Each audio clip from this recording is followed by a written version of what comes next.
Okay, so I'm here with two wonderful people. So I handed out handouts, and those just go over on the one side, and we'll go over it. It has the it's from the Centers for Disease Control and Prevention on the statistics on falls in the elderly. And on the other side, we'll go over its medications or tips to manage your medications.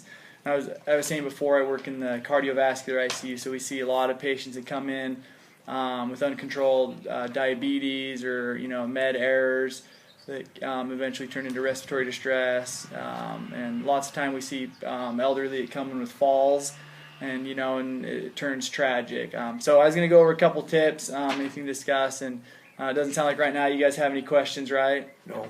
Okay, so we'll go through this. At any point you have any questions, let me know, and we'll go through there. So we'll start on the fall side. I'll go through a couple of these with you. Just some statistics that I found interesting when I was going to come back and teach you guys on this.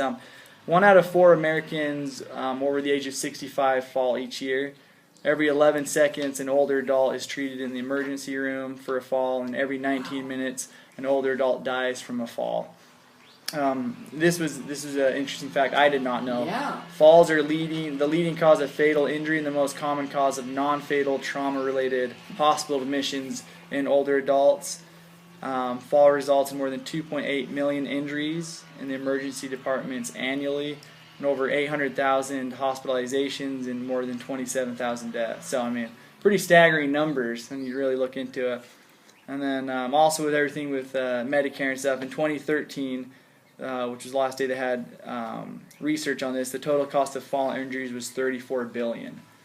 And then the financial toll is expected to increase up to $67 to $68 billion by 2020.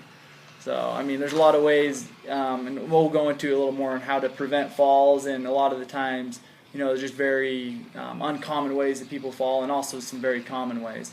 Then on the other side, if you want to flip that. Before you go, a good friend of ours lost her husband as a result of the fall. Falling. Just within the last couple of years. Yeah. He fell and he went into the hospital and never got out. Yeah, and I know one. I was going to share this with you guys. In the hospital, where there's an older gentleman that came in. He was 91. Yeah. Never had any health issues. I mean, much like and came in. They were on a fishing trip in Mexico.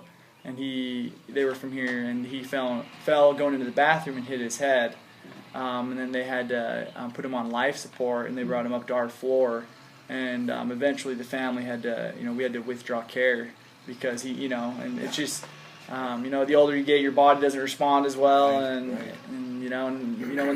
when it's time to go, it's time to go too. So, but yeah, thanks for sharing that.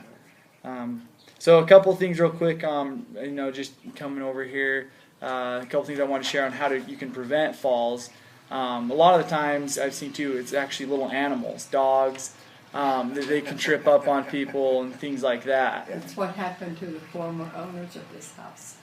Her cats. Cats tripped her. Making her fall more than once or twice. Yeah. Yeah, and and it's so common for that reason, but the people, you can't part with your dogs or your cats. And another interesting fact that's on here that is not on your paper is also that the falls are more likely in women. And I think some of that is because, with osteoporosis, older women are more affected by that. They lose the bone growth. And so when you fall, your bones are so fragile, you fall, if I were to fall right now, I'd be fine, when I'm 80, 90, you fall and break your hip, a little more brittle. So yeah, some of those things, throw rugs, cords, stuff like that, you want to make sure they're out of the room. I know, where we work, we always make sure the rooms are cleared, there's not lines or, and things like that, especially at night, you get up to go to the bathroom, make sure you have a clear pathway to the bathroom, the common things, which it sounds like you guys do pretty good with that as well. So, but don't know if you have any other questions or comments or. Okay, perfect. So we'll come back to some of those. So if you flip over on the other side with medication, some of these. So these were. I was trying to think of the best thing to teach you guys on because there's so many different things with medications that you can go over. But these were just some of the tips that it has for organizing medications. I was telling you earlier. When I used to go to people's houses, a huge thing they had was trying to organize medications, know what medication was doing what, A lot of people, they just grab them like a handful of Skittles, and they don't really know what's doing what, but they're just piling these Skittles. So a couple of the ones that I saw I thought would be effective for you guys is make sure that when you get the pills from the pharmacy, make sure the label's on them. That's a good point.